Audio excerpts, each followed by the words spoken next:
सबसे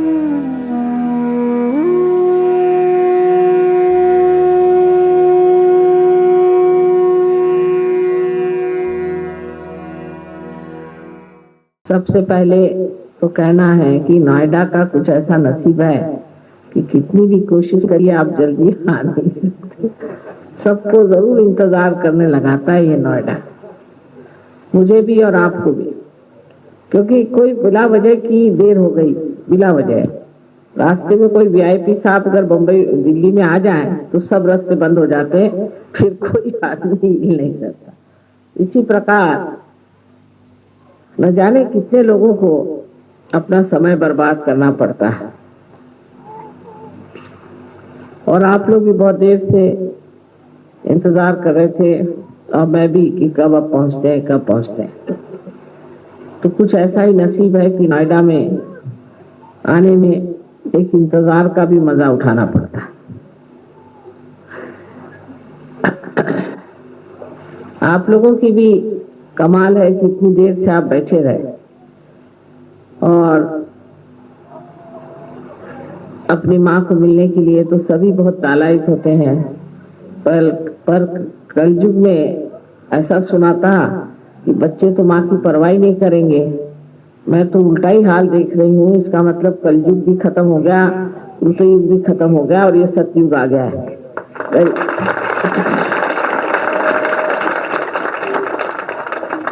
ये कृतयुग में परम चैतन्य जो है वो कार्यान्वित होता है। ये तो आप जानते हैं कि परम चैतन्य का कार्य शुरू हो गया। अगर परम चैतन्य कार्य न कर दे तो हम इतने लोगों को पार नहीं कर सकते। उनके कार्यान्वित होने में इतनी मदद मिली है कि हजारों लोग भी अगर प्रोग्राम में आ जाएं तो वो आत्मदर्शन को प्राप्त करते हैं।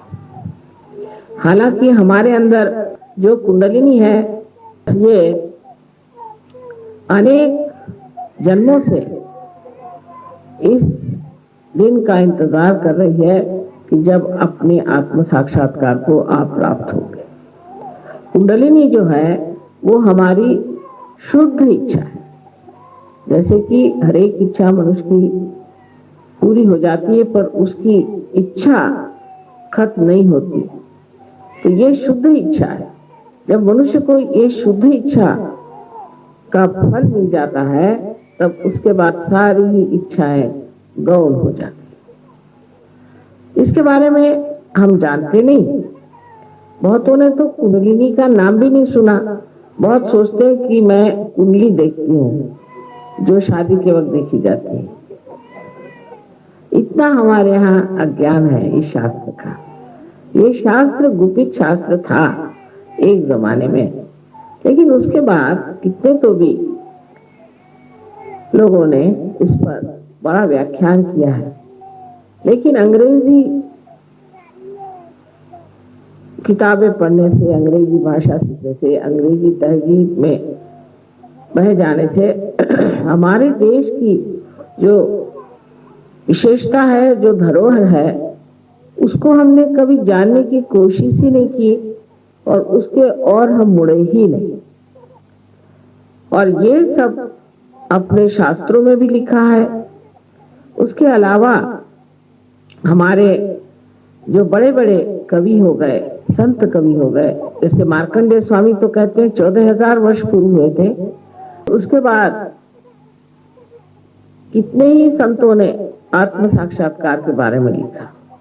फिर धीरे धीरे कुंडलिनी के बारे में भी लिखना शुरू किया। इसमें हम कह सकते हैं कि आदि शंकराचार्य ने तो बहुत साफ तरीके से बताया कि आपको कुंडलिनी का जागरण करना चाहिए और कुंडलिनी के जागरण के सिवाय आप परम को पा नहीं सकते। लेकिन आदि शंकराचार्य जाने के बाद कोई भी ऐसा शंकराचार्य नहीं हुआ जिसने इस ओर लोगों को मोड़ा हो, क्योंकि शायद किसी को मालूम ही नहीं था कि कुंडलिनी का जागरण कैसा करना चाहिए। मंदिर बनाए और पूजा पाठ, कर्मकांड, दुनिया भर की चीजें शुरू की, पर जो वास्तविक चीज है कुंडलिनी का जागरण, वो किसी ने भी नहीं किया। उसके बाद हमारे यहाँ 12वीं शताब्दी में एक बहुत बड़े कवि महाराष्ट्र में हो गए, इनका नाम था ज्ञानेश्वर। उन्होंने भी कुंडलिनी के बारे में बहुत स्पष्ट रूप से ज्ञानेश्वरी में 6 अध्याय में बताया। इसके अलावा उन्होंने एक बड़ी सुंदर किताब लिखी है जिसका नाम है अमृतानुभव। और ये किताब तो ऐसी अद्वितीय है कि मेरे ख्याल से अध्यात्म पर इतनी गहरी किताब कोई आज तक मैंने देखी। इसके बाद नानक साहब, कबीर साहब, नामदेव, तुकाराम, ऐसे अनेक लोगों ने कुंडलिनी के बारे में लिखा। पर आश्चर्य की बात है कि दूसरे भी धर्मों में जैसे इस्लाम में ये लिखा गया है कि जब क़यामत आएगा, इस वक्त आपके पुनरुत्थान का समय आएगा, तब आपके हाथ बोलेंगे। और क़यामत पर बहुत कुछ उन्होंने लिख रखा। कुंडलिनी को उन्होंने आसस कहा। और ईसाई धर्म में भी कहा है कि ये ट्री ऑफ लाइफ है, और जिस वक्त तुम्हारे अंदर आत्मदर्शन होंगे तब तुम्हारे अंदर परमात्मा का जो दर्शन होगा वो ऐसा लगेगा जैसी कि बहुत सी प्रज्वलित ऐसी दीप शिखाएं।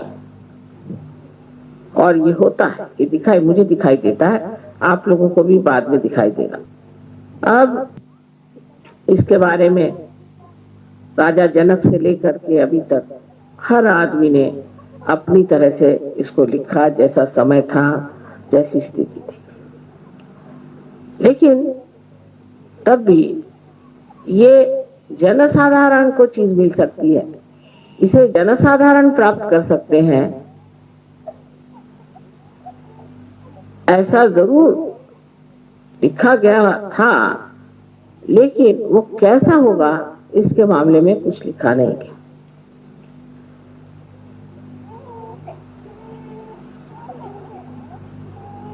ज्ञानेश्वर जी ने एक बहुत सुंदर कविता लिखी है, उसका नाम है पसायदान। उसमें उन्होंने सहयोग पूरी तरह से वर्णित किया है और पूरी तरह से ये कहा है कि ऐसे दिन आएंगे। वो कहते हैं कि चलिए, सहयोगियों को वर्णन करते हैं कि आप चलिए, आप कौन हैं? आप जंगल की जंगल हैं कल्पतरु के। कल्पतरु तो आप सब लोग जानते हैं। कल्पतरु के आप जंगल की जंगल है, आप लोग चलिए। और फिर वो कहते हैं कि आप लोग, माने सहयोगी लोग, अमृत के भरे हुए ऐसे महासागर हो जो कि बोलते हैं।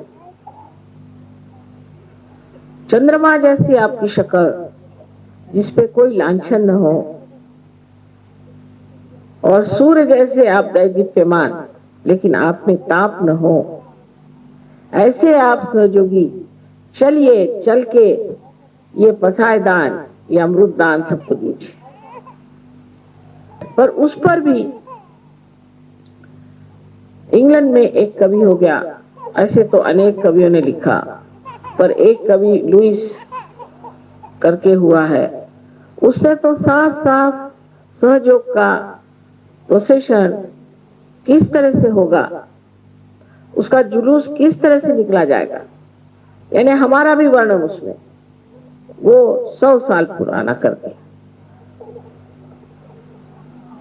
उसके अलावा अपने हिंदुस्तान में ही बड़े भारी कवि, इनको हम मानते हैं, रविंद्रनाथ टैगोर, उन्होंने गणपतिपुळे का पूरा वर्णन कर दिया कि भारत के किनारे पर सब देश के लोग आएंगे, माँ जाग उठी है, विश्व की माँ जाग उठी है, और सब अपनी छोटी छोटी मर्यादाएं भूल करके एक जाग हो जाए। देखिए कितने बड़े बड़े दृष्टा अपने देश में हो गए। रविंद्र बाबू तो हमारे ही सामने थे। और विलियम ब्लेक नाम का एक बड़ा भारी कवि इंग्लैंड में हुआ, उन्हें 100 साल पहले लिख दिया था कि ऐसा ऐसा होने वाला है। भृगु मुनि ने अपनी जो किताब नारी ग्रंथ है, एक किताब आप जानते हैं कि उन्होंने कुंडलिनी के बारे में लिखी थी, जिसको भृगु संहिता कहते हैं, पर एक किताब उन्होंने नाड़ी ग्रंथ नाम की लिखी है। उसमें पूरा सहयोग का वर्णन है कि मनुष्य की कुंडलिनी सहज में जागरूक होकर के उसकी तंदुरुस्ती ठीक हो जाएगी, वो बिल्कुल ठीक हो जाएगा और उसके लिए कोई भी ऐसी अस्पताल वगैरह, मतलब संस्कृत में दूसरा ही शब्द है, उसकी जरूरत नहीं पड़ेगा। और बिल्कुल सहयोग का इतना सुंदर वर्णन, पता नहीं 14,000 की 12,000 वर्ष पूर्व ये हुए, उन्होंने ये बात कलयुग के लिए कही। और अभी कुछ दिन पहले मैं, एक एस्ट्रोलॉजर है कोई अमेरिका में, उनका पढ़ रही थी, मैं हैरान हो गई। 70 साल से ये काम हमने शुरू किया, बराबर 70 साल से उन्होंने ये होगा, वो होगा, ऐसा होगा, वैसा होगा, इस तरह से बढ़ेगा, इस तरह की कनेक्टिविटी आएगी, सब कुछ लिख रखा। बहुत आश्चर्य की बात है कि इन लोगों को इतनी चीजें कैसी दिखाई दी।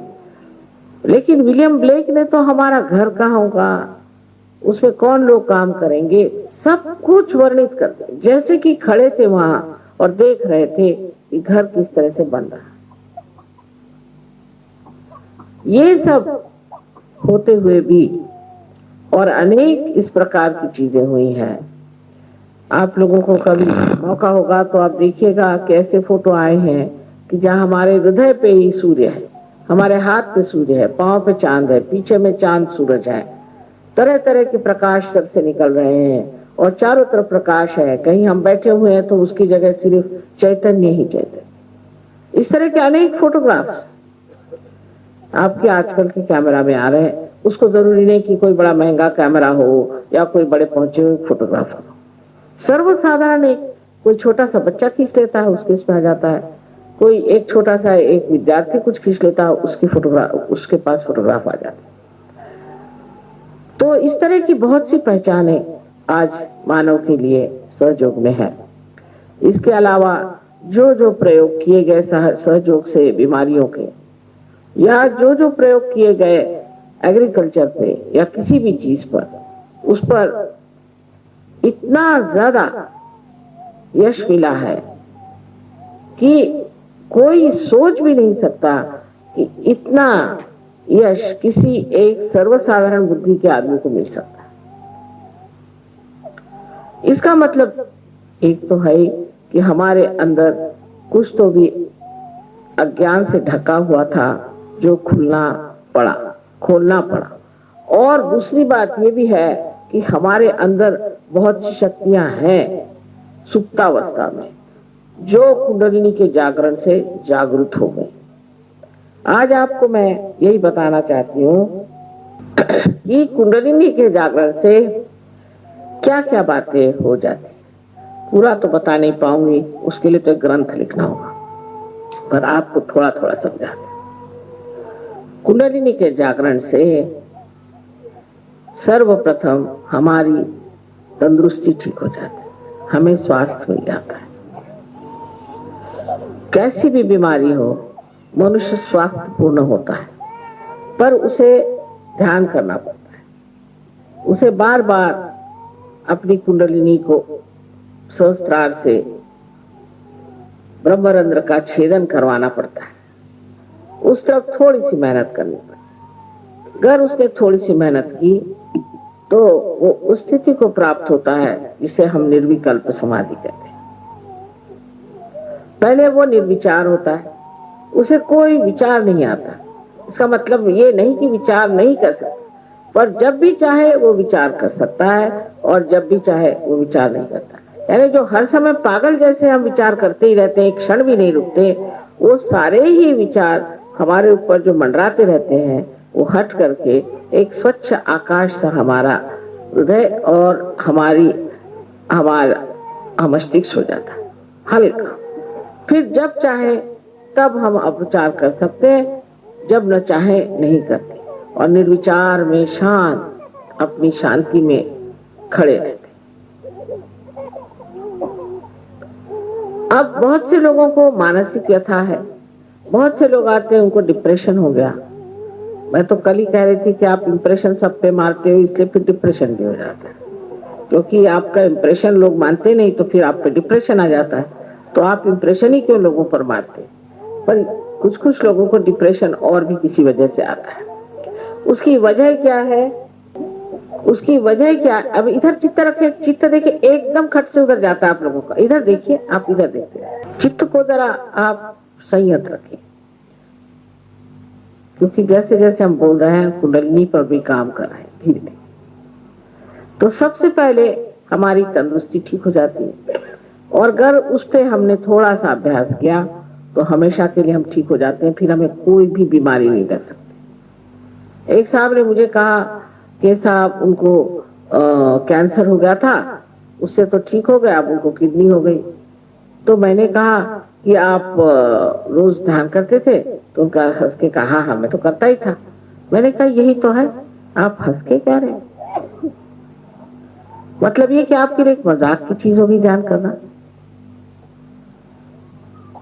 आप एक चीज, एक जिम्मेदारी की चीज समझ करके आप करते नहीं थे, अगर करते होते तो कभी भी किडनी की शिकायत नहीं होती। और बहुत से लोग जिनको बताया गया था कि आप 1 साल में ही मर जाएंगे, 1 महीने में ही मर जाएंगे, वो अच्छे भले घूम रहे, उनको कुछ नहीं हुआ, सालों बीत गए, अच्छे से घूम रहे। जिनकी उम्र बताई गई थी कि आप 50 साल में ही दुनिया से चले जाएंगे, तो वो 70-75 चल ही रहे, और दिखने में भी इतनी उम्र नहीं लगती, बताना पड़ता है कि इनकी इतनी उम्र। जितना आप सहयोग में सहकार्य करेंगे, जितना आप दुनिया को प्रकाश देंगे, उतना ही आपको इससे लाभ होगा। आपसे पैसा तो लेना नहीं है, ना आप दे सकते हैं, आपसे कुछ भी नहीं चाहिए, सिर्फ ये चाहिए कि आप अपनी अंततक शुद्धि करें और सामूहिक रीति से मिल करके जहां भी आपका सेंटर हो वहां जाएं और वहां जाकर के ध्यान धारणा करें। इतनी सी बात अगर इससे आपकी जिंदगी विशेष रूप से एक नया रूप धारण कर सकती है तो क्यों न की जाए। डॉक्टर नहीं चाहिए, दवाइयां नहीं चाहिए, कुछ नहीं चाहिए, आराम से आप रह सकते। एक खर्चा तो यही बचेगा। दूसरा खर्चा ऐसा बचा है कि जैसे मैंने कहा किसी को मानसिक क्लेश है। अब अगर किसी स्त्री में मानसिक क्लेश है या पुरुष में मानसिक क्लेश है, या उसे कोई आदतें, शराब पीना है, जुगार खेलना है, पता नहीं क्या क्या आदतें होती दुनिया भर की, सिगरेट, पान, तंबाकू, ये वो दुनिया भर की चीज जिसमें कि हम पैसा खर्चा करके अपना नुकसान करते हैं, अपना नुकसान और अपने घर वालों का नुकसान, और उनके सामने कोई ध्येय भी नहीं रह जाता।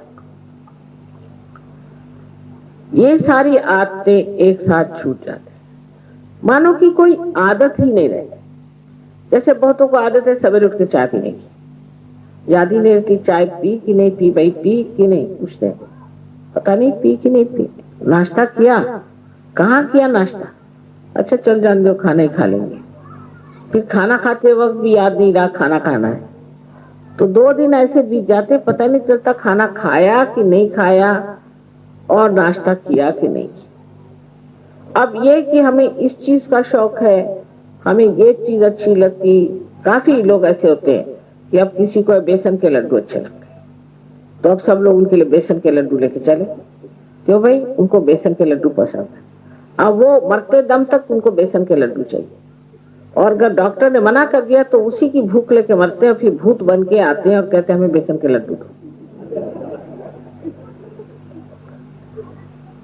तो इस तरह के जो शौक है कि उसको ये अच्छा लगता है, उनको ये पसंद है, उनको वो पसंद है, अपने इधर नॉर्थ इंडिया में बहुत ज्यादा है, इसको क्या पसंद है। हर आदमी एक दूसरे की चापलूसी में लगा रहता है कि इनको ये चीज पसंद है तो उनको वो चीज पसंद है। फिर पसंद ना पसंद कोई जानता ही। हमारी लड़कियों को खाना बनाने का बहुत शौक, तो मैंने कहा तुम तो अपने डैडी के लिए इतनी चीजें बनाती हो, मेरे लिए क्या बनाती हो। कहने मम्मी तुमको कौन सी चीज पसंद है, हमें तो पता ही नहीं। तुम्हें तो सभी चीज पसंद है और कोई चीज पसंद भी नहीं, जो मिले सो तुम खा लेती हो।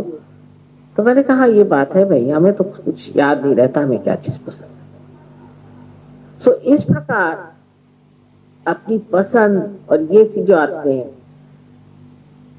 और जब तक आप अपने समाज में रहते हैं तो ऐसी बातें लोग करते हैं कि साहब मुझे तो बढ़िया घी खाए बगैर खाना ही नहीं आता, मतलब बड़े घमंड से खाए।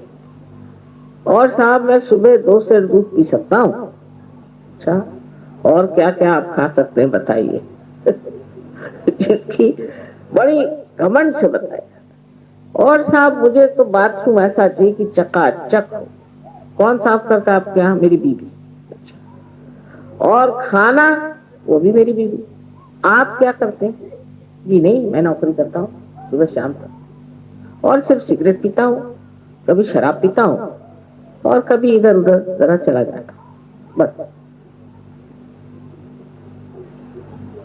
सो ये सब बातें जाके मनुष्य अपनी उपादेयता, यूजफुलनेस को समझता है कि मैं क्या क्या कर सकता। अपने जीवन का कोई अर्थ नहीं। इसी तरह से हमारे यहाँ आदमी और औरत जीते हैं। अगर आप पार होने के बाद उन्हें देखें, लगता है कि पागल है क्या, इनके जीवन का कोई अर्थ है कि नहीं है। ये ज्यादा आपको विदेश में देखा जाए। किसी आप लेक में चले जाइए, कोई बोट होगी, उसमें खड़े हैं घंटों। मैंने कहा कर क्या रहे? कह ले ये बोट पे बैलेंस करें। अरे मैंने कहा भाई कुछ उनको काम धंधा और नहीं कहने लगे कि ये मजा उठा रहे। इसमें क्या मजा उठा रहे? बेवकूफ जैसे खड़े हुए बोट को ऐसे पकड़े और घंटों। ऐसे तो कोई मछली नहीं कर सकती, कोई जानवर नहीं कर सकता। ये आदमी है कि क्या है जो कि घंटों अपने। एक साहब मुझे जाना है कल, जरूर लंदन जाना है, मेरे किसी का टिकट मिलना चाहिए, वो मेरे हस्बैंड के पीछे पड़े, मुझे किसी से बुकिंग कराइए, 3 बार फोन। तो मैंने कहा भाई साहब ऐसी जल्दी क्या? अरे साहब मुझे वहां एक बॉल अटेंड करने का है, डांसिंग, उसके लिए मारो धाड़ करने जाना है।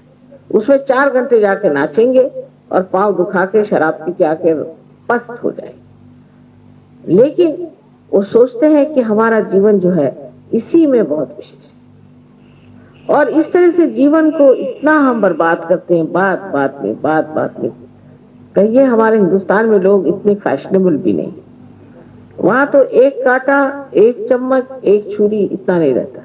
5 चम्मच इधर, 5 छुरियां उधर, 2-3 चम्मच उधर। अब आपको समझ नहीं आता कि क्या क्या खाने का है। इतनी सी चीज खाने के लिए 2 चम्मच लगाइए, कांटे लगाइए, फिर दूसरा दीजिए, फिर तीसरा दीजिए। अभी सीधे सीधे एक थाली लगाओ और खाओ। उससे अच्छा ये है कि केले का पत्ता रखो और खाना खाओ।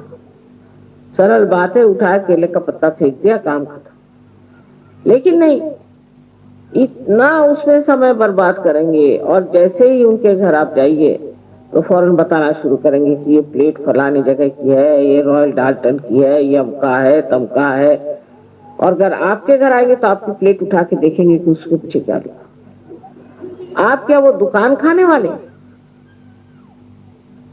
उसमें कौन सी कंपनी का बना हुआ ये देखेंगे कि ये बढ़िया कंपनी का बना है कि। ऐसी चीजों की गुलामी इंसान करता है कि कुछ पूछे नहीं। और उसमें इतनी ज्यादा शोबाजी और आपस में इतनी खींचातानी कंपटीशन की कुछ पूछे नहीं। इस तरह से मनुष्य अपना जीवन इतना बर्बाद कर देता है। आदमी लोगों का तो क्या कहने, वो तो आपसी रस्सी खींच में ही मारे जाते हैं। अरे भाई वो आदमी कैसे हायर हो गया, वो कैसे लोअर हो गया, उसका कैसा बड़ा हो गया, उसका कैसे छोटा हो गया। रात दिन उनको यही फिक्र लग है कि मैं नौकरी में बढ़ कैसे जाऊं। लेकिन कितना भी बढ़ता गया, समाधान तो मैंने देखा नहीं।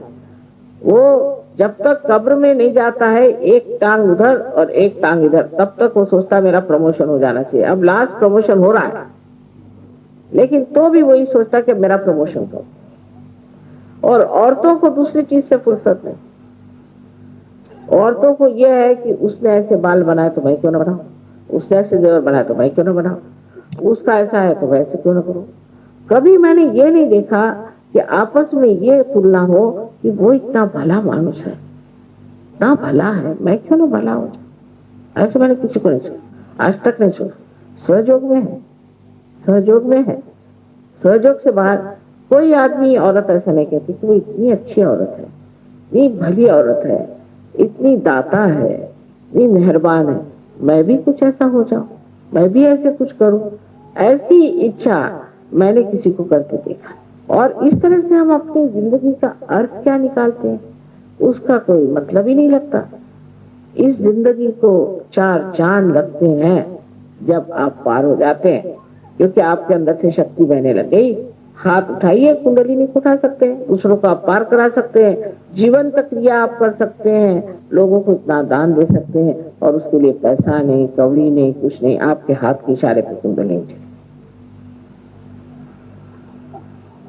न जाने कितने लोगों को आप ठीक कर सकते हैं। एक आदमी न जाने क्या से क्या कर सकता है, तो बस वो सोच ले कि अब हम तो हो गए योगी पूरी तरह, और इस बात को अपने जीवन में पूरी तरह से उतारे और ठान ले कि हम तो योगी हैं और हमारी जात ही अलग हो,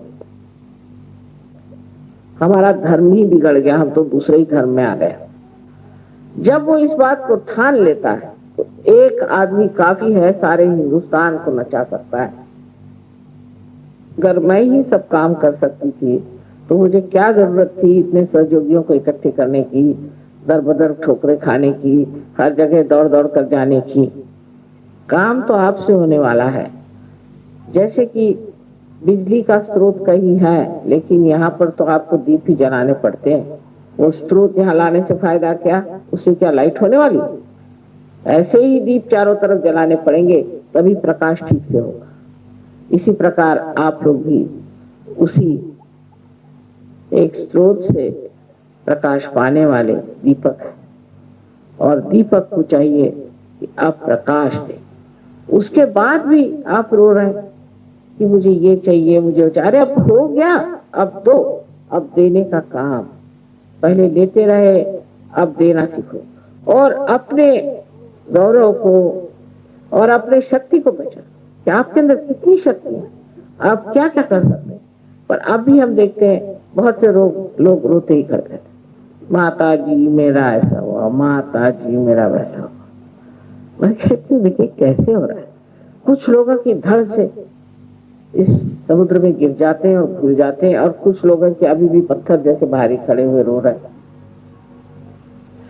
इसकी एक ही वजह है कि आप अभी तक समझे नहीं सहयोग का मतलब। आपने अपना भी मतलब नहीं जाना, आप समर्थ नहीं, अपने स्व का अर्थ आपने नहीं जाना, इसलिए ऐसी बात हो रही। अच्छा, अब ये तो थोड़ी सी बाहर की बात हुई कि शारीरिक व्यथा ठीक होती है और मानसिक व्यथा ठीक होती है, और आप स्वतंत्र हो जाते हैं। स्वतंत्र का दो अर्थ होता है। एक तो ये कि आप किसी भी आदत की गुलामी नहीं करते। आप कहिए तो जमीन पे सो जाए, आप कहिए तो नदी के किनारे सो जाए, आप कहिए तो रात भर जग ले, जो कहिए उसके लिए शरीर हमारा जो ये हमारा गुलाम है, हम इसके गुलाम नहीं। शरीर की गुलामी एकदम छूट जाता है। और जो रात दिन का चलता है कि अरे भाई मेरे तो पैर में दर्द है, मेरे तो सर में दर्द है, वो सारे दर्द अपना बोरिया बिस्तर बांध के कभी रफू चक्कर हो जाते हैं, और आप दूसरों का दर्द दूर करते हैं। अब आपके पास ये शक्ति आ जाती कि आप दूसरों का दर्द दूर। और स्वतंत्रता का दूसरा एक और अर्थ होता है कि स्व का तंत्र जानना। स्व माने आत्मा, और आत्मा का तंत्र जानना माने उसका मैकेनिज्म जानना, आत्मा का कार्य कैसे चलता है, उससे हम क्या क्या कार्य कर सकते हैं। जब आत्मा हमारे चित्त में आता है तो हमारे चित्त का क्या हाल होता है, ये सब चीज को जानना ही स्वधर्म को जानना है और स्वतंत्र को जानना है। ये भी हो जाता है। आपने तो अपने को जाना ही नहीं। जानने में सबसे बड़ी बात तो आप यही जानिएगा कि आप बहुत शक्तिशाली, उसमें हिचकिचाहट नहीं होनी चाहिए। वाकई में आप, ये तो ऐसा ही हुआ कि किसी को ले जाकर सिंहासन पे बिठाया तो भी वो सोचता है पता नहीं ये क्या चीज है, इस पे बिठा दिया, मैं सिंहासन पे बैठा हूं या नहीं, और बार बार उठ खड़ा हो रहा। अब विराजो, राजने का समय आ गया, इस पे विराजो, आराम से शांत से बैठो। अब किसकी मजाल है जो तुमको छू ले या तुम्हें सताए या परेशान। जो तुम्हें सताएगा वो एक दिन आके तुम्हारे चरणों में गिर के रोएगा और कहेगा बाबा मुझे इस तकलीफ से बचाओ, पता नहीं मैंने तुम्हें क्यों तकलीफ दी। तो इस प्रकार आप परमात्मा के साम्राज्य में चले जाते हैं और परमात्मा के साम्राज्य में जाने पर बड़ा आश्चर्य होता है कि हर चीज जो आप लेना चाहते हैं तो एकदम से मिल जाती है। आपको कोई काम करना है तो एकदम बन जाता है। आप कहीं बाजार में जाइए तो लोग आपको देख के कहते आइए बैठिए चाय पियेंगे और दूसरों को भगा देते हैं। क्या बात नहीं, आपकी शक्ल से ही लग रहा है कि आप बड़े शरीफ आदमी हैं, शक्ल से ही लगने लगता। फिर आपका बोलना चालना इतना प्यारा मधुर हो जाता है, गुस्सा तो कभी का ही रफू चक्कर हो जाता है। और एक तरह से ना प्रेम भाव, और उस प्रेम में एक बड़ा अजीब सा आकर्षण होता है। वो आकर्षण ऐसा है उसमें किसी प्रकार की गंदगी नहीं होती। आकर्षित होता है मनुष्य ऐसे आदमी की तरफ और सोचता है कि इस आदमी में कौन सा ऐसा गुण है जिससे मैं इसकी तरफ इतना आकर्षित होता।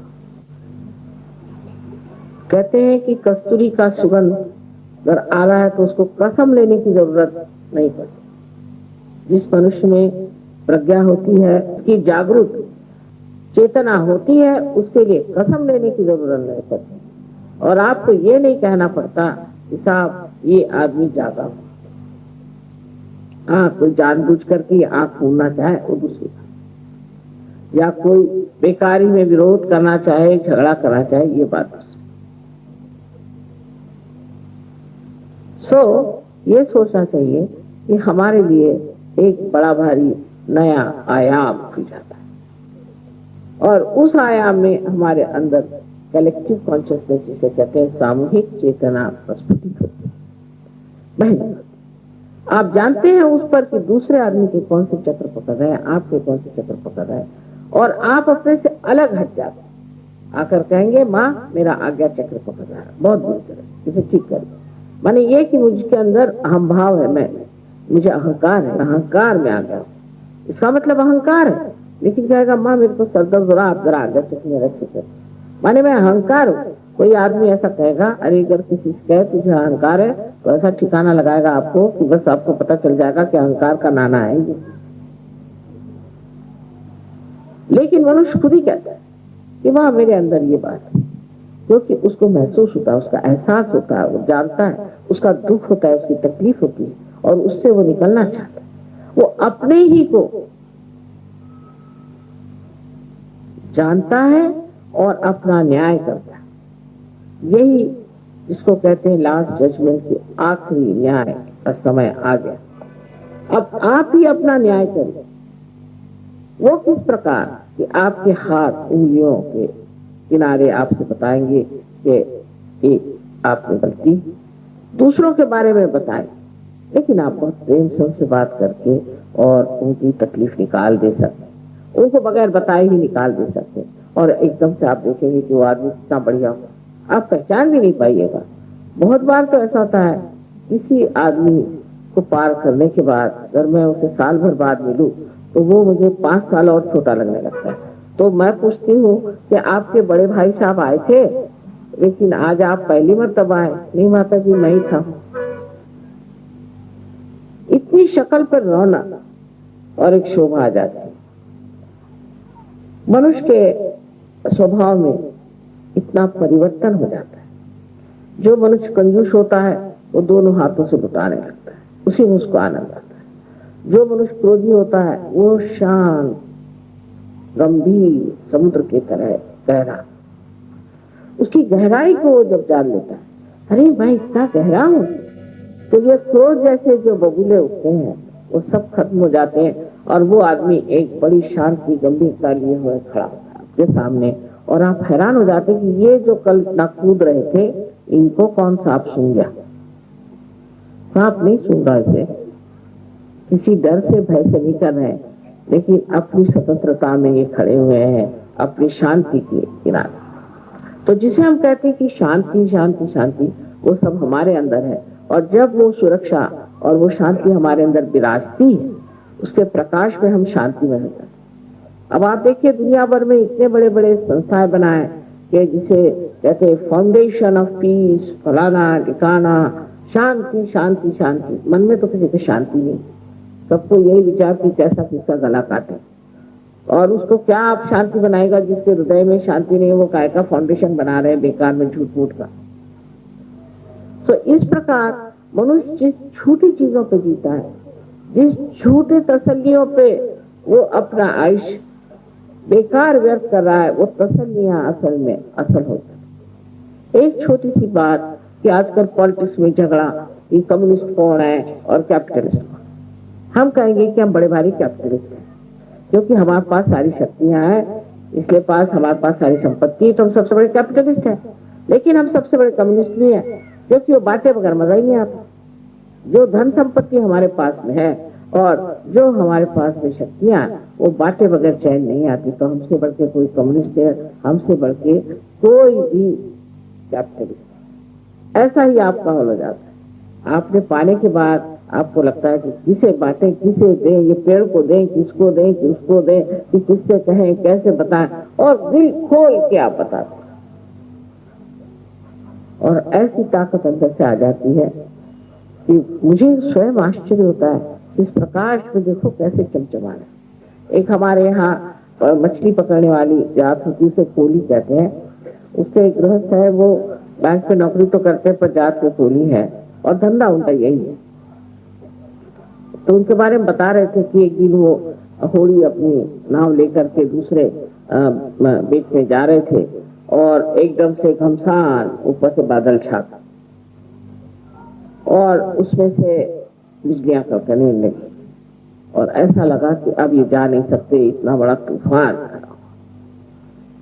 तो बताया लोगों ने कि खड़े हो गए और कहा, हे देखो बादल बादल सब हट जाओ, मैं माँ के काम से जा रहा हूँ, खबरदार मेरे काम में रुकावट डाले। और वो गए, उन्होंने पूरा काम किया, वहां जाकर के सबसे बातचीत की, सबको रियलाइजेशन दिया, सब कुछ करके घर पे आए। 6 बजे की बात, आकर के जब 11 बजे खाना आना खा के सोए, तो 12 बजे बरसात शुरू कर लिया। अब ठीक है, बरसो।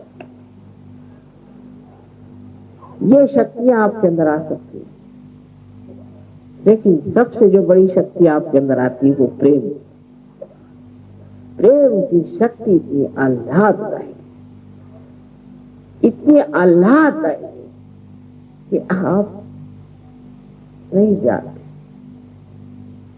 आंखों से आंसू बरसते हैं, और ऐसा लगता है कि इस प्रेम के सागर की कितने तो भी है, तुषार है जो आंखों से बह रहे, छोटी छोटी से बूंद उसको इतना उमड़ता है हृदय में, और इतना शांत कर देता है जीवन।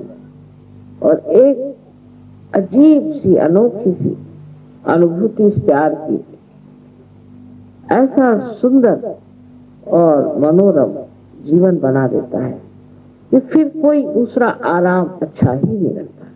बस यही कि प्यार ही का आराम हो, प्यार ही का देना हो, और प्यार ही का खाना हो, और कोई भी चीज उसमें अच्छी नहीं। आज तक हमने कभी प्यार की शक्ति को तो इस्तेमाल नहीं किया, सिर्फ द्वेष की शक्ति को इस्तेमाल किया। अब आप प्यार की शक्ति को इस्तेमाल कर सकते हैं। बहुत से लोग ऐसा सोच रहे होंगे कि माता जी सब बातें कर रही हैं, ये कौन सी दुनिया कर रही है। इसी दुनिया में, यहीं पर, इसी जगह, इस नोएडा में ही ये स्वर्ग खड़ा होने वाला, और हो गया। जिनका हो गया वो आप देख सकते हैं, और आप सब मिलकर के ये सुवर्ण युग आने वाला है, और इस सुवर्ण युग के आप अधिकारी होंगे, और उसमें आप मौज से रहें।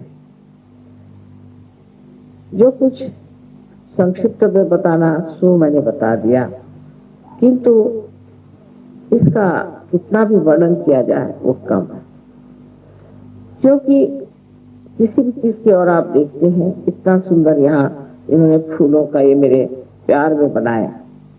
अब मैं देखती हूँ तो मैं सोचती नहीं, मुझे सोच नहीं आता, निर्विचार देख रही, देखना मात्र बनता है। और जिन्होंने जिस प्यार से बनाया, मानो वो सारा प्यार ही आनंद बन के मेरे ऊपर से फूलों जैसा बाहर चला गया और कुछ सोचना ही किया, और उसी की अनुभूति ले रही हूँ।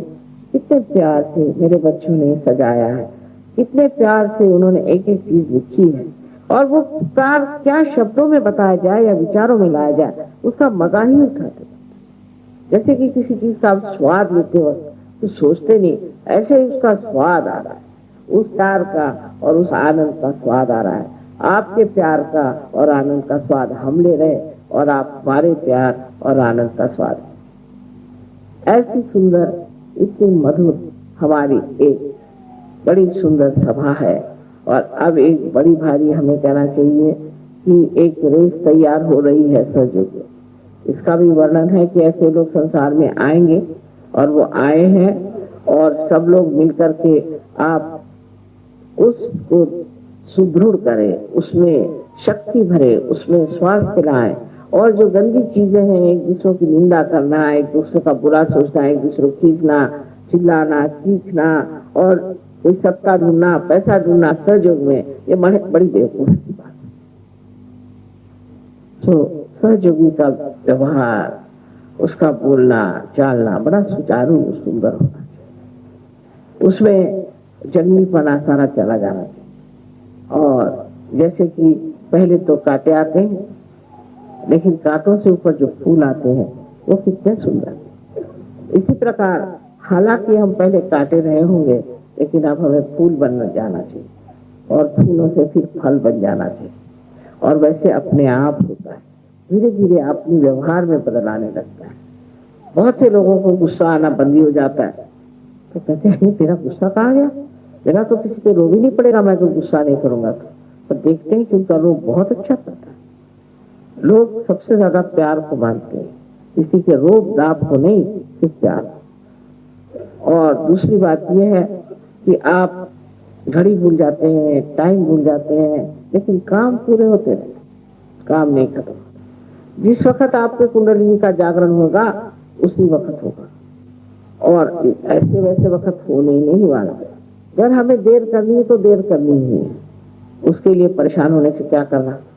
चलो वो भी बैठे, हम भी सोच रहे हैं कि बैठे होंगे सब लोग, हम भी उनका इंतजार कर रहे हैं, वो भी हमारा इंतजार में भी बड़ा मजा है। और फिर जिस वक्त होना है उसी वक्त होना है, उसके लिए परेशान होने की कौन सी बात है। आखिर हम और समय में भी क्या करते हैं, कौन सा विशेष काम कर रहे हैं। यहाँ कम से कम सब भाई बहन प्यार से बैठे हुए हैं, सब लोग इतने व्यवस्थित शांति से बैठे हुए हैं, इससे ज्यादा क्या चाहिए।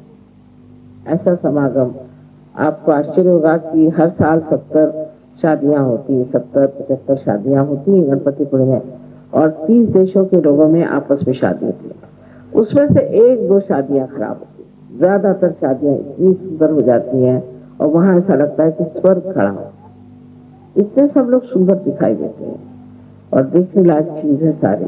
आप लोग सब लोग गणपतिपुर आइए, वहाँ जैसा भी बन पड़ेगा हम लोग वहाँ इंतजाम करेंगे, और जैसा भी रहना पड़े वहाँ मंडप वगैरह डाल देंगे, आराम से रहिए और सुख से रहें। वहाँ ये नहीं देखना चाहिए कि हमें कमरा कौन सा मिला, और हमें पलंग कौन सा मिला, और चद्दर कैसी बिछी। दिल्ली वालों को ये बड़ी परेशानी। दिल्ली वाले आते हैं तो बम्बई वाले भाग करके गांव में घुस जाते हैं कि बाबा हमको नहीं रहने का, हम नहीं रहना चाहते, क्योंकि ये हम कहीं हमें रहने भी नहीं देंगे, और उल्टे उनको तो हर एक चीज चुपती है। वो हमारे यहाँ एक पेशवा थे बाजीराव, वो कटक तक से अटक से कटक तक बोलते थे, गए थे, और उन्होंने एक मस्तानी नाम की औरत से शादी की। वो कोई होगी, पंजाबी होगी, चाहे जाट होगी, चाहे कोई भी हो, तो वो इतनी नाजुक थी कि वो चलती थी तो कहते हैं कि उनके पैर तो मखमल से भी छिल जाते, इतनी नाजुक। और वहां तो महारानी हो चाहे कुछ है, हाथ में तलवार लेकर के और घोड़े पे बैठे, और इनकी तो कमर ही लचक जाती थी बात बात में। तो वो सब महारानियां देखती थी आकर करके कि ये कौन सी चीज है। तो एक जैसा कोई म्यूजियम में पक्षी रखा हो उस प्रकार उनका वर्णन है कि वो कहती थी मैं जब पान खाती हूँ तो पान की लाली भी मेरे अंदर से दिखाई देगी और ऐसी नजाकत की नमूनी की कुछ पूछे। तो वो सोचते थे ये भगवान ने कोई ऐसी अजीब चीज बनाई होगी कि इस तरह की बेचारी के प्रति बहुत सहानुभूति उनके थे कि क्या करे, बेचारी का शरीर ही ऐसा है, इसकी तो कमर ही लचक जाती, इसको क्या करे बेचारे को। उनको बड़ी दया लगती क्योंकि मराठी औरतें तो बड़ी, आप जानते मराठनों को एक से एक होती हैं। अगर आदमी अगर युद्ध से लौट आए तो उसकी गर्दन काट के रख देंगी और नहीं तो ठीक है। अगर कोई भी आपने डरपोक पना किया कि फिर मराठी औरत भूत हो जाती। तो ये चीजें जो थी कि मेरा लड़का वहां गया और मेरा पति वहां गया, ये सब हमने कभी सुना नहीं। ये तो हम इधर आके सुनते हैं, अरे मेरा बच्चा इंग्लैंड चला गया, अरे मेरा बच्चा वहां, ये सब किसी को मालूम नहीं। इंग्लैंड जाना ही पड़ेगा, वहां पढ़ना पड़ेगा, देश का नाम बढ़ाना पड़ेगा, यही हम सब झांसी की रानियां।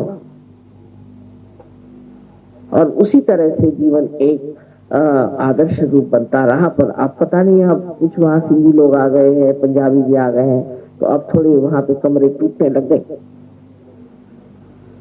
तो ये सब चीज छूट जाती, एक वीरता, एक शूरता, एक तरह का मार्दव जिसे कहते हैं, माने जो चीज हो कहते वक्त या करते वक्त एक तरह की सुचारूपता ये आ जाता है। पर अगर जरूरत पड़े तो झांसी की रानी बन सकते हैं और जरूरत पड़े तो घर गृहस्थी की गृह लक्ष्मी जी बन सकते हैं। पुरुषों के लिए भी औरतों का मान करना, स्त्रियों का मान करना और ठीक से उनसे रखना, बच्चों का मान करना। तो जैसे कि यहाँ इधर मैंने देखा है, और एक दो बातें बतानी चाहिए कि आदमी लोगों को अपनी लड़की से बहुत प्यार है, लेकिन अपने बीवी से आश्चर्य की बात है। किसी से बताओ तो महाराष्ट्र के लोग विश्वास ही नहीं करेंगे कि अपने बीवी से नहीं, लड़की से ही ज्यादा प्यार है। वो बिटिया को क्या हुआ, बिटिया को ये दो, बिटिया को वो दो। ये पता नहीं किस चीज का असर है, तो पर्दे का है कि घूंघट का है कि पता नहीं किस चीज का असर है। अब ये चीज नहीं रह जाती। इसका जो है, इसका जो धर्म है वो निभाता है। पति है तो पति धर्म है, बाप है तो बाप का धर्म है, लड़का है तो उसके लिए पिता का धर्म है। सबका धर्म पूरी तरह से संतुलित तरीके से चलता है। ये नहीं कि मेरा बेटा, फिर उसकी बहू आई तो उसको मार मार के निकाला। अब वो भाई तुमसे कोई शादी करी उसने, उसकी बहू आई है, उसको रहने दो। ये सब चीजों का संतुलन आ जाता है और महाराष्ट्र लोगों की जो गंदगी है वो भी निकल जाती है, क्योंकि बड़े अक्खड़ होते हैं। उनको किसी से ठीक से बात करना तो आती नहीं कभी। जैसे किसी दुकानदार के यहाँ आप जाइए, मराठी को पूछें क्या चाहिए आपको, हमको चंदेरी की साड़ी चाहिए। कौन से रंग की चाहिए? गुलाबी रंग की। नहीं हमारे पास, भागो। कोई भी, कोई उसके पास में सिंधी बैठा होगा, नहीं तो पंजाबी को बैठा होगा, तो कहेगा आओ जी, बहन जी, माता जी, पिताजी, सब करके आपको अंदर बुलाएगा ढोल पीट पीट के। फिर उसके बाद में अच्छे से बिठाएगा, फिर उसके बाद चाय देगा, कुछ लीजिए, ये करिए, वो लीजिए। चंदेरी की साड़ी उसने कभी जिंदगी में देखी भी नहीं, पर आपको 4-5 साड़ियां टिकाए बगैर आपको निकलने नहीं दे। तो मराठी लोगों में ये बड़े दोष है, इनको बिल्कुल बिजनेस की अकल नहीं है, बस फड़ाफड़ बोल देंगे कि साहब ये नहीं वो नहीं। तो ये चीजें आप लोगों से सीखनी है और उनसे भी आपको बहुत कुछ सीखना है। तो शराफत, बातचीत का ढंग, इसमें एक तरह की खूबसूरती आ जाती। ये तो हमने आपको बाहर का व्यवहार बताया, पर अंदर का अपने प्रति जो व्यवहार होता है कि मनुष्य को अपने प्रति आत्मा विभाना चाहिए। कोई जरा आपको रुपया दे रहा है, आप किसलिए आपको ये रुपया दे रहे हैं? क्यों साहब? कोई किसी से उधार नहीं लेता, कोई किसी का रुपया नहीं मांगेगा, कोई किसी की बीबी की और नजर पूरी नहीं करेगा। उसकी आंखें सच हो, आंखों में स्वच्छता है, पवित्रता है, ना कोई औरत की नजर खराब होगी, ना कोई आदमी की नजर खराब होगी। आपस में एक इतना शुद्ध रिश्ता बन जाएगा।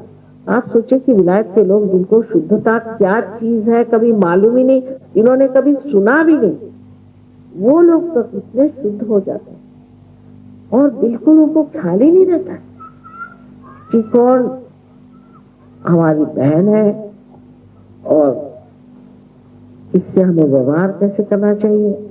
वहां तो राखी का त्योहार बड़े से मनाते हैं, राखी माय राखी सिस्टर, वो कौन भाई तुम्हारी राखी सिस्टर, फलानी मेरी राखी सिस्टर, इतना वो उसे समझते हैं। और हमारा देश इन्हीं सब चीजों के सहारे जिया है। आपको पता होना चाहिए अलेक्जेंडर का किस्सा है कि जब अलेक्जेंडर ने यहाँ चढ़ाई की तो पंजाब में उसको एक राजा ने हरा। उस राजा ने जब हरा दिया तो उसको उन्होंने गिरफ्तार कर दिया, और पुरु नाम था उनका। पुरु राजा ने उनको गिरफ्तार कर दिया और गिरफ्तार करके और उनसे कहने लगे कि अब आप यही जेल में बंद रहिए, नहीं तो आप हमारा सारा देश जो है उसको आप जीत लेंगे और हम लोग सब आपके गुलाम हो जाएंगे। उनकी जो अलेक्जेंडर ने एक हिंदुस्तानी औरत से शादी, हिंदुस्तानी औरत जो थी बड़ी होशियार, रक्षाबंधन का दिन पड़ गया तो उसने एक थाली में एक राखी बांध करके ऊपर से ठीक से कपड़ा डाल के और उनके दरबार में भेज दी। तो उनका हाँ राखी आई है, बहन से बांधो। तो बहन कौन? तो कहने लगा अलेक्जेंडर की बीवी। हे भगवान, मेरे साले को मैंने, मेरे बहनों को मैंने ऐसे बांधा, बंद कर दिया, कि मैंने क्या गजब कर दिया। गए भागे भागे जेल में, उनके सामने नमस्कार किया, मुझे माफ कर दीजिए दामाद साहब। और दामाद साहब उसको समझ गया, जी हाँ आप मेरे दामाद, चलिए चलिए उनको लाए अपने आसन पे बिठा दिया। कहले अब जो कहूँ तुम, आप मेरी चाहे गर्दन काट। तो हैरान हो गए, कहले ये क्या, मेरी समझ में नहीं आता। फिर बहुत सारा उनके साथ में जेवर आदि दे करके और पालकी सहित उनको भेज दिया कि पालकी भी ले जाई मेरी बहन के लिए, और उसके साथ घोड़े हाथी दे करके उनको रवाना किया। वो घर पे आए तो उनकी बीवी मुस्कुरा रही। तो पूछा ये क्या लोग हैं, मेरी समझ नहीं आते, मेरे जैसे खूंखार आदमी को क्यों छुट्टी कर दी? वो कहा इसलिए आपकी छुट्टी हुई है खूंखार आदमी की, क्योंकि मैंने एक उनके पास धागा भेज दिया था। कहना धागा?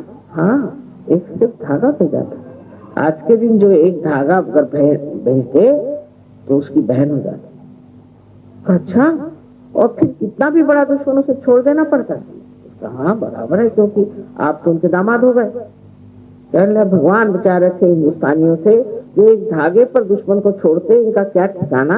ये तो इतने प्रतीक रूप सब चीज को पाते, भैया मुझे माफ करो, वो चले गए। और यहाँ से चंद्रवरदाई को अपने साथ ले गए और उन्होंने बहुत कुछ, और उनका बाबा मुझे नहीं यहाँ पर, मैं यहाँ राज्य नहीं कर सकता।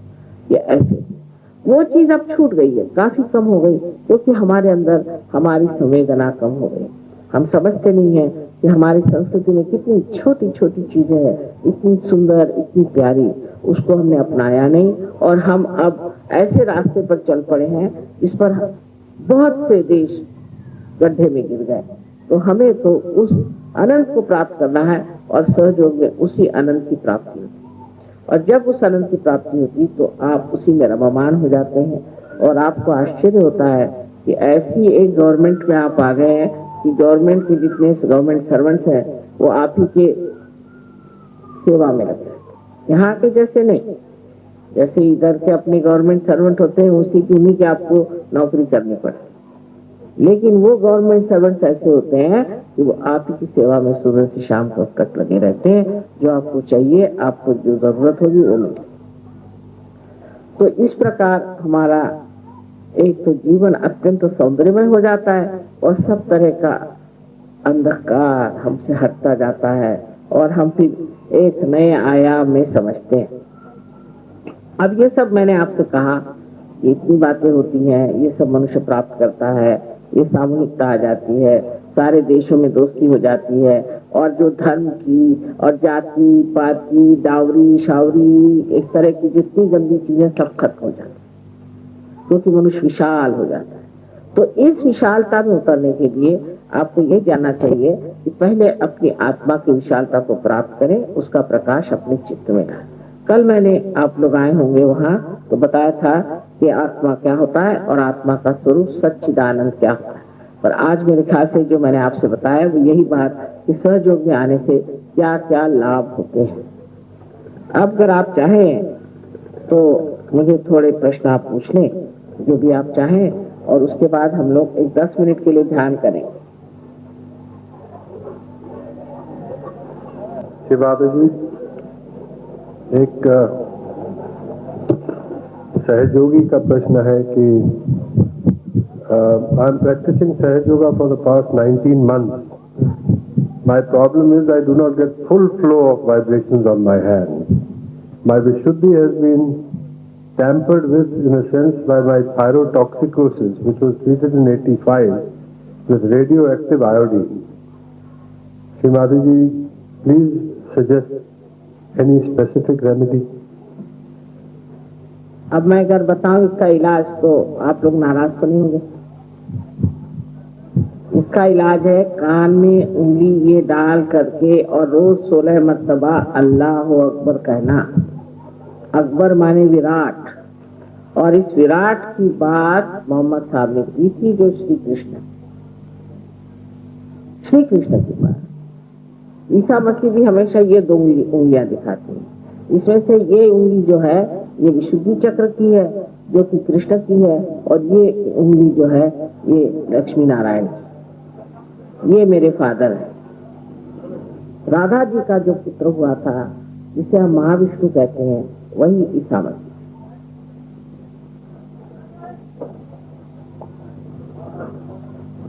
This is a patient. Shri Mata जी, आपकी बेटी नेहा के हार्ट में होल है। आपकी अवेयरनेस में है। डॉक्टर ने ऑपरेशन के लिए 31 मार्च को बुलाया है। मेरा पूरा विश्वास तो ये है कि आप इस ऑपरेशन के लिए ले जाना नहीं पड़ेगा, आपकी कृपा से। हाँ, आप ध्यान करें, और डॉक्टर साहब यहाँ पर हैं, 2-3 डॉक्टर लोग हैं, तो आपको जिस तरह से बताएं वैसे आप रोज करें, पर उसको समझ के करें, एक मजाक खेल की तरह से नहीं, क्योंकि ये पूजा है, आप अपनी पूजा करें। माता जी, प्रश्न है कि क्या इस योग की क्रिया करते समय मंत्र का जाप नहीं करना चाहिए? नहीं, बिल्कुल भी नहीं। पैरों की नस क्यों एक दूसरे पर चढ़ती है? अब आपकी एक की चढ़ती होगी, सबकी थोड़ी ना। श्री माता जी, किसी समय हमारी संस्कृति के का विश्व में वर्चस्व था और ये देश जगत गुरु था। आज वह दिखता नहीं। ये समय फिर कब आएगा और कैसे? आ ही गया है, आ ही गया। आप जरा आंखें खोलिए तो आप हैरान हो जाइएगा। जब ये फॉरेन से लोग आते हैं ना, तो आपकी मातृभूमि के जैसे एयरपोर्ट पे उतरते हैं तो इसकी धूल उठाकर अपने सर पे रखते हैं। ये क्वेश्चन आर्थराइटिस पे है। क्या आपने मैंने आपके 10 और 12 तारीख के लेक्चर सुने, परंतु मेरे दाहिने पैर के घुटने में आर्थराइटिस की दर्द है, तो मैं नीचे बैठ नहीं पाता। शायद इसलिए मुझे अभ्यास करते समय कुछ भी आभास नहीं होता। मैं क्या करूं? अब लेफ्ट साइड का ये जो घुटना है, ये आपकी लेफ्ट नाभि का दर्शन देता है, ये और ये राइट नाभि। अब लेफ्ट नाभि तब पकड़ती है कि जब आपकी गृह लक्ष्मी की स्थिति ठीक हो। अगर आपकी बीमार हो तभी पत्नी, या आप अपनी पत्नी से ठीक बर्ताव नहीं करते, या आपकी पत्नी दुखी है, या आपकी पत्नी बहुत जल्लाद है जिससे आप दुख पा रहे हैं, माने लक्ष्मी, गृह लक्ष्मी जो है उसका सुख आप अगर नहीं पा रहे हैं और उसे उसका सुख नहीं दे रहे हैं, तब ये चक्र करता है। तो इसको आप ठीक कर लीजिए, सब मामला ठीक हो जाएगा। श्री माता जी, एक प्रश्न है कि सफेद दाग ल्यूकोडर्मा के बारे में, इस कैसे ठीक करा जाए? वो लीवर से होता है। पहले तो ये कि पोस्टमैन का तेल बिल्कुल नहीं खाना चाहिए। हमने देखा है जो लोग पोस्टमैन का तेल, कितने लोग पोस्टमैन का तेल खाते हैं? आप हाथ ऊपर करिए। पोस्टमैन का तेल हमेशा आपको ये तकलीफ देगा, उसके अंदर कोई ऐसी चीज होती है कि उससे हमेशा सफेद दाग आ जाते हैं। मूंगफली तो खाना ही कम, और इसके अलावा तेल, घी वगैरह ऐसे लोगों को, लीवर वालों को नहीं खाना चाहिए। अब लीवर कैसे ठीक करना चाहिए वो डॉक्टर साहब आपको बता देंगे। आप अगर जाएंगे तो अगर आपने लीवर को ठीक कर दिया तो धीरे धीरे ये भी ठीक हो जाएगा। पर ये कोई बीमारी नहीं है, और कोई इसे बीमारी समझता है तो गलत बात है।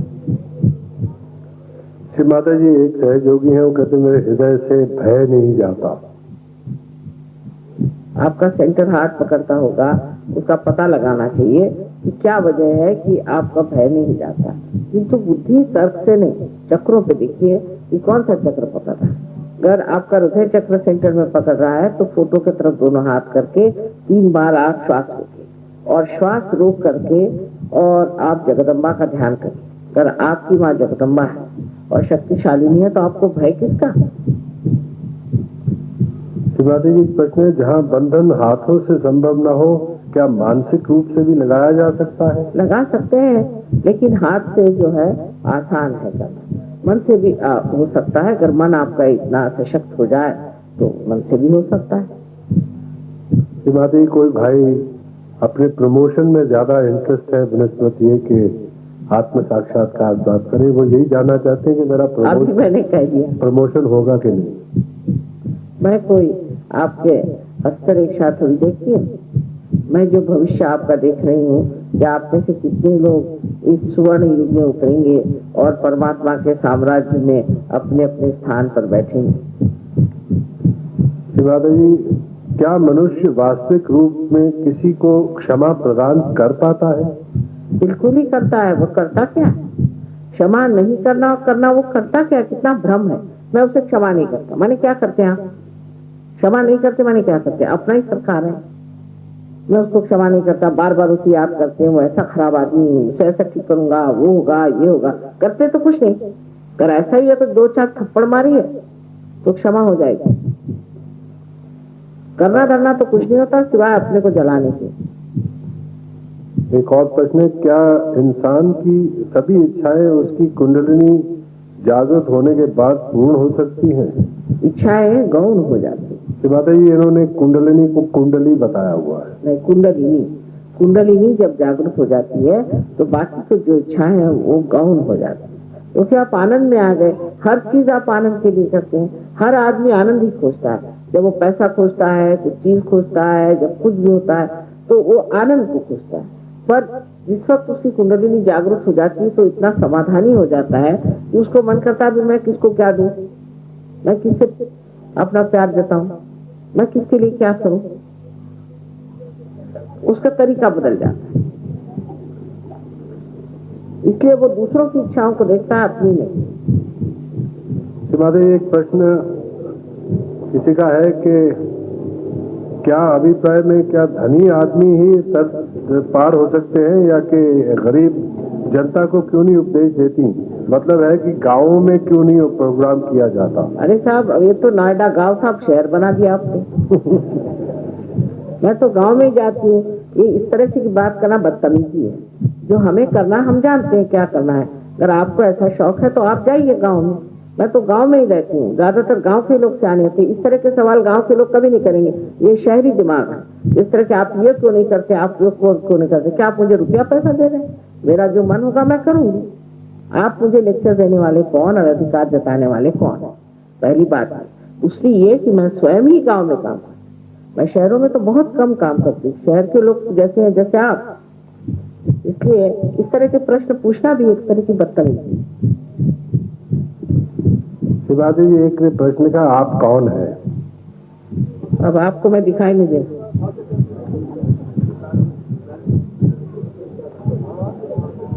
क्या?